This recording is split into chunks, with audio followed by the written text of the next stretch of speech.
દર્શક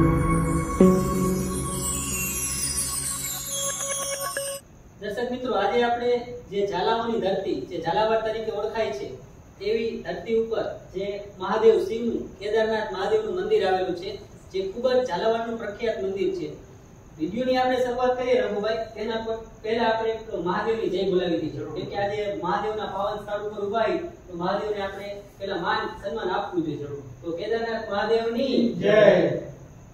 તો રઘુભાઈ, આપણે આ જે મંદિર છે ઘણું પ્રાચીનતમ મંદિર છે, તો સૌપ્રથમ પહેલા અમારા દર્શક મિત્રો છે અત્યારે જે અમારી સાથે જોડાયેલા છે, એને આ મંદિરનો પ્રાચીન પહેલેથી જે ઇતિહાસ છે તેના વિશે થોડોક મને માહિતી આપો. જરૂર હરેશભાઈ. પહેલા તો આપનો ખૂબ ખૂબ ધન્યવાદ કે જે આ પૌરાણિક જે એક મંદિર છે કે જે પૌરાણિક જગ્યા છે એને આપણો ઇતિહાસ જાણીને ઉજાગર કરો છો, લોકોની સમક્ષ રજૂ કરી રહ્યા છો, એ ખૂબ સરાહનીય કાર્ય છે. આપણી ચેનલને પણ ખૂબ ખૂબ ધન્યવાદ. લોકો આ જાણશે, જોઈશે, કેમ કે ઘણા લોકોને ગંગા કાંઠે રહે છે પણ ગંગાનું મહત્વ ખબર નથી હોતી કે ગંગા શું કામ, શું વસ્તુ છે, એના પર કોઈ મહત્વ રહેતું નથી. તો આપ ખૂબ ધન્યવાદને પાત્ર છો કે આ વસ્તુ તમે કરી રહ્યા છો.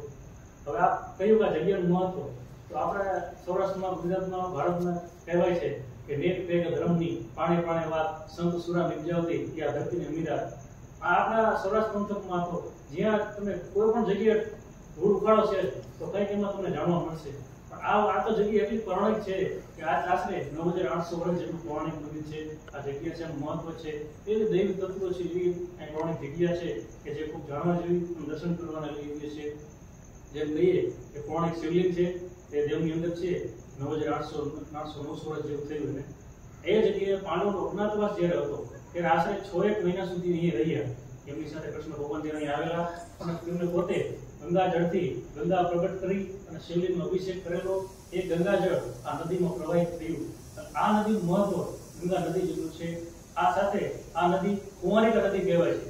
કુંવારિકા નદી એટલે કે જે દરિયામાં નથી ભળતી પણ સીધી રણમાં જાય છે, એટલે સીધો રણનો ભેટો થાય છે, કુંવારિકા નદી કહેવાય છે.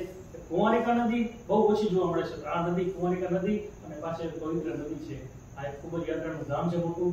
અને અહીંયા ગંગાજી પ્રગટ થયા અને સાથે સાથે પિતૃ તર્પણના કાર્ય પણ એટલા થતા હોય છે.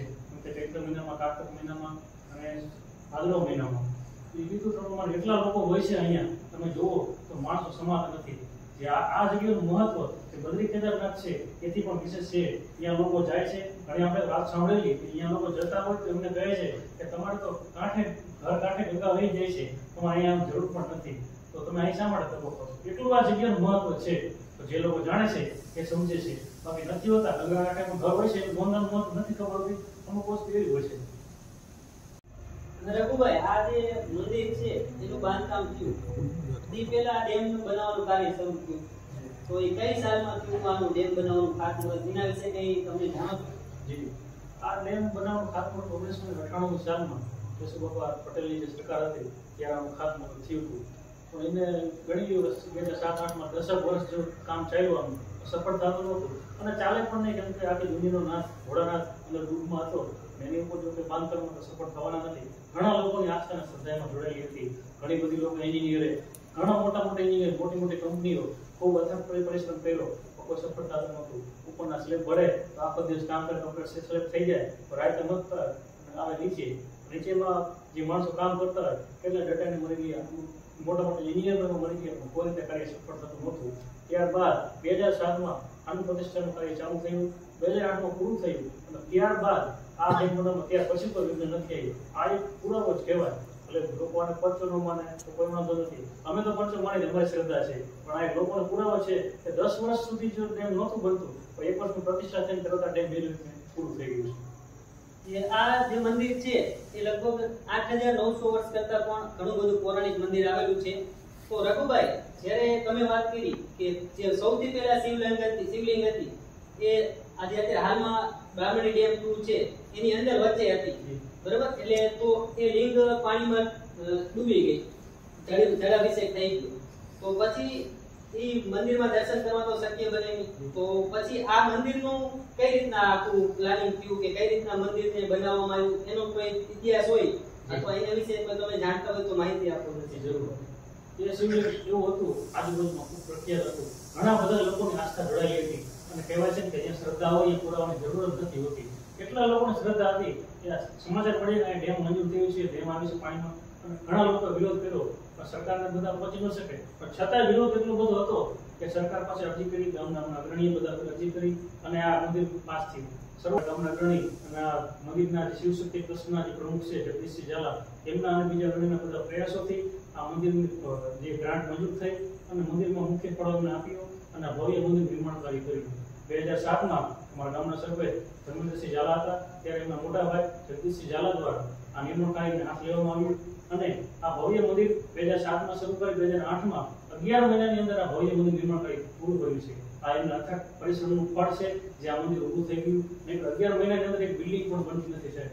આ ખૂબ એક ચમત્કાર પણ કહેવાય અને જે જગદીશસિંહ ઝાલાનો જે ફાળો છે એના લીધે આ મંદિર આખા નિર્માણ પામ્યું છે. ઝાલુભાઈ, હવે ઘણી વખત એવું કહેવામાં આવતું હોય છે સરકારી દ્વારા, ઘણી વખત સરકાર છે કે અમુક ડેમ હોય કે નદી હોય એના કારણે એના કિનારે જે મંદિર આવેલા હોય, દાખલા તરીકે આપણું જે શિવલિંગ મંદિર છે અંદર પાણીમાં ડૂબ થઈ ગયું, તો પછી જે ગામના સરપંચ દ્વારા કે જે મોભી છે જગદીશસિંહ ઝાલા, એના દ્વારા સરકારમાં રજૂઆત કરવામાં આવી ને આ મંદિર બનાવવા માટે ગ્રાન્ટની અરજી કરી, તો કેટલાક રૂપિયાની ગ્રાન્ટ આ સરકાર તરફથી આ મંદિરને મળેલી છે? સરકારશ્રી દ્વારા કોઈ પણ મંદિર ડૂબમાં જાય તો એમની ગ્રાન્ટ મર્યાદિત હોય છે. પણ આ જે તમારા જે મંદિરના ટ્રસ્ટના જે પ્રમુખ છે જગદીશસિંહ ઝાલા અને સરપંચશ્રી, એ બધાના પ્રયાસથી એક રેકોર્ડ બ્રેક 14,92,000 રૂપિયા આ મંદિર ગ્રાન્ટ પાસે છે. જો એ પણ ખૂબ વધારે છે, કોઈ પણ મંદિર ડૂબમાં જાય એની ગ્રાન્ટ આટલી પાસ કરવામાં આવી નથી. હવે આ જે તમે વાત કરી કે જે સરકાર તરફથી 14,92,000 રૂપિયા મળ્યા જે મંદિરના બાંધકામ માટે, પણ અત્યારે હાલનું જે આપણે બાંધકામ જોઈએ, આ બધું સરસ મજાનું બાંધકામ, આ બધું ફિનિશિંગ, એ જોતા આપણે એવું લાગે કે 14 લાખ રૂપિયા કઈ આ મંદિર માટે કઈ કહેવાય નહીં, મતલબ સાવ થોડી માત્ર રકમ કહેવાય. તો પછી જે ગ્રાન્ટ વપરાઈ ગઈ, પછી આ બાંધકામ કેવી રીતના ચાલુ થયું અથવા જે કામ પૂરું કેવી રીતના થયું આપણે મંદિરનું? એમાં એવું છે કે બાંધકામ તમને ખબર છે 14,92,000 સામની બિલ્ડિંગ બનાવો તો પણ એટલામાં થતી નથી. તો આમાં તો ઘણો કરોડો રૂપિયાનો ખર્ચો એક મકાન નથી થતું અત્યારે જોવા જઈએ એનો હિસાબ પૂરો પછી આમાં કરોડો રૂપિયાનો ખર્ચો થયો છે. પણ એ બધી જગદીશસિંહ ઝાલા એમના પ્રયત્ન, એમની મહેનત અને ભગવાનજીને નિમિત્ત બનાવ્યા હતા. એ નિમિત્ત કરીને એવું કુશળ નીવડા અને આ કાર્ય એમને ઉપાડી લીધું અને મંદિરનું ભવ્ય નિર્માણ થયું. હવે 14,92,000 નો વિચાર કરો કે આ મંદિર 6 ફૂટ પ્લીટ છે, 29 ફૂટ નીચે તળ છે. આ પ્લીટ ઉપાડવામાં જેટલા રૂપિયા સમય જતા હોય છે. એ તો નીચે જમીનમાં લઈ ગયા. મંદિરની હાઈટ નીચેથી ગણી 91 ફૂટ અને બાજુમાં જે માતાજીનું મંદિર છે એની હાઈટ 71 ફૂટ છે. આ એમના જગદીશસિંહ ઝાલાના મહેનતથી આ કાર્ય સફળ થયું છે. જે 14,92,000 રૂપિયા આપણને આ મંદિરને મળ્યા હતા, એ મંદિરના પૈસા છે એ તો લગભગ આ નીચે જે જમીનને લેવલ કરવામાં જોઈ ગયા. પછીનું જે બાંધકામ છે એ ગામના જે મોભી છે જગદીશસિંહ ઝાલા અને એમના ભાઈ છે ધર્મેન્દ્રસિંહ ઝાલા, એમના તેઓ પોતે સરપંચ પણ હતા તે વખતે, અને તેમની જે મદદથી આજે આખું બાંધકામ થયું, પોતાના સ્વ ખર્ચે કરેલું છે અને કદાચ ફાળો પણ આવેલો હશે. એ ગામ લોકો એના શક્તિ બધા સાથ સહકાર આપેલો છે. પણ મોટો ફાળો ઉઘરાવા નથી જતી કે તમે આટલા આપો એના શક્તિ જેને જે મળે એ આપેલું છે. બરોબર. વધારે ખર્ચો તો જે જગદીશસિંહ ઝાલા છે તેમના દ્વારા જે બાંધકામમાં થયેલો છે.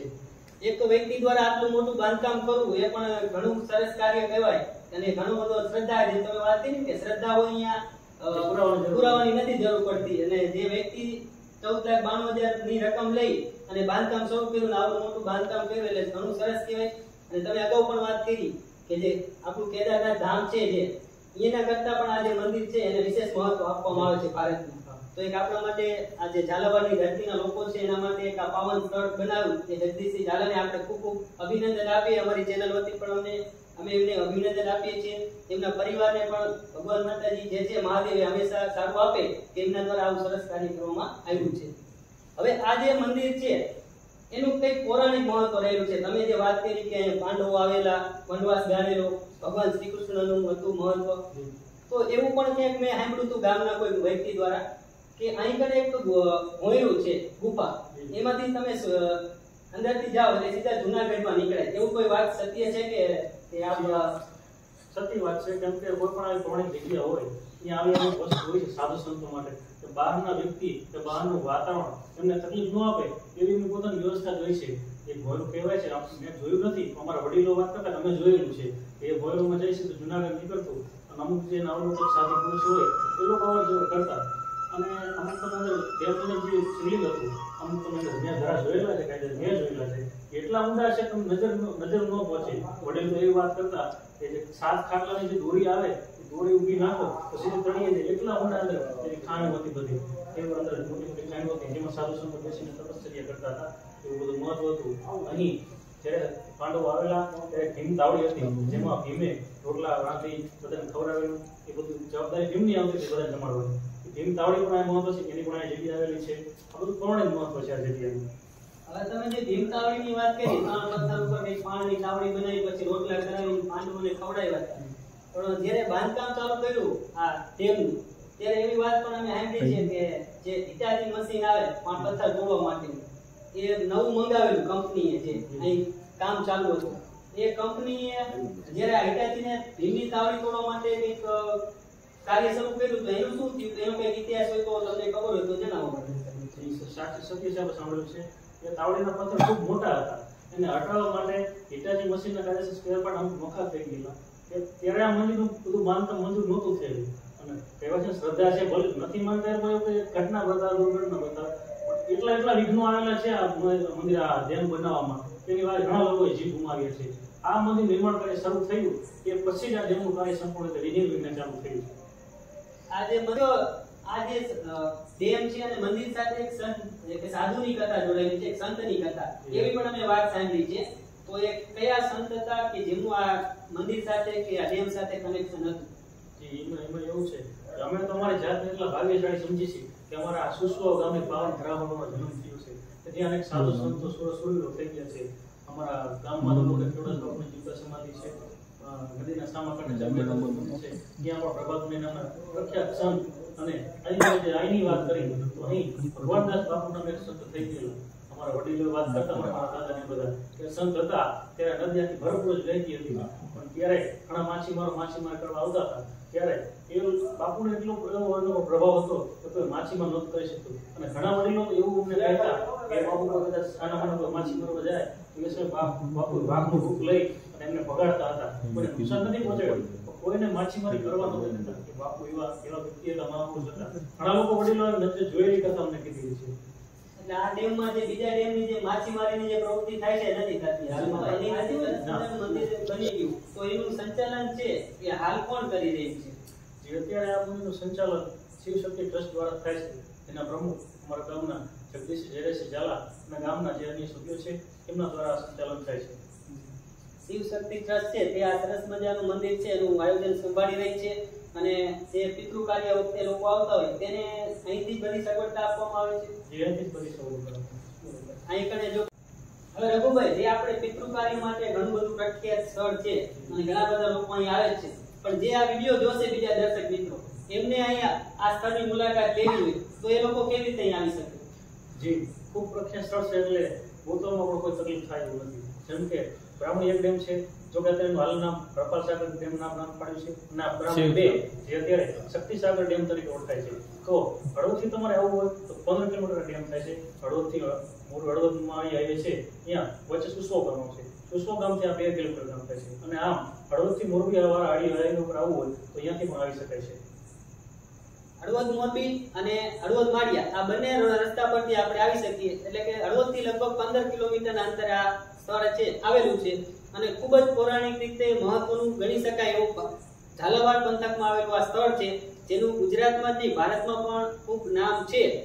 અને આ જે સ્થળ છે એનું વધારે મહત્વ હોય તો એ પિતૃ કાર્ય માટે બહુ જાણીતું છે. ઘણા બધા લોકો અહીં આવે છે. એમાંય પણ જે બાર છે એ સરસ મજાની પિતૃ તર્પણ માટે વ્યવસ્થા મંદિર દ્વારા કરવામાં આવેલી છે અને મંદિર તરફથી જ બધી જે વ્યવસ્થા છે એ કરી આપવામાં આવે છે જેથી કરીને બહારથી જે લોકો આવે છે પિતૃ તર્પણ માટે કે જેમની પાસે પોતાની પાસે કંઈ હોય નહીં અને ખાલી હાથે આવ્યો હોય તો પણ એમને બધી સગવડતા જે ટ્રસ્ટ દ્વારા શિવ શક્તિ ટ્રસ્ટ છે તેના દ્વારા કરી આપવામાં આવે છે અને ખૂબ જ જોવાલાયક આ સ્થળ છે અને ખૂબ રમણીય કેમ કે અહીં ડેમ આવેલો છે જેના કારણે ઘણા બધા પ્રવાસી તરીકે પણ અહીં આવતા હોય છે અને આ સ્થળની મુલાકાત લેતા હોય છે. તો તમે પણ આ સ્થળની એકવાર જરૂર મુલાકાત લેજો કેમ કે આવું સ્થળ આપણા ઝાલાવાડ પંથકમાં હોવું એ એક આપણા માટે ગૌરવની વાત છે. અને ખરેખર આપણે બધા લોકોની એવી કેપેસિટી નથી હોતી કે કેદારનાથ જે આપણે જઈ શકીએ દર્શન કરી શકીએ પણ જો આપણા પંથકમાં ને આપણા ઘર આંગણે જો મહાદેવ બિરાજમાન હોય કેદારનાથ ધામમાં જે મહાદેવ શિવ છે, તો એની કેદારનાથના જે મહાદેવ છે એની મુલાકાત લઈ અને એકવાર તમારું જે આપણું મન છે એ પવિત્ર કરી અને એકવાર અહીં તમે ચોક્કસ મુલાકાત લેજો. અને જે અહીંનો જે ટ્રસ્ટ છે એના દ્વારા ઘણી બધી સગવડતા લોકોને આપવામાં આવે છે, એની એકવાર જરૂર મુલાકાત લઈ અને આ સ્થળ વિશે તમારું જે અભિપ્રાય હોય એ અમારા YouTube ની જે આ ચેનલ છે એના વિડીયોમાં કોમેન્ટ કરીને તમે જણાવજો. અને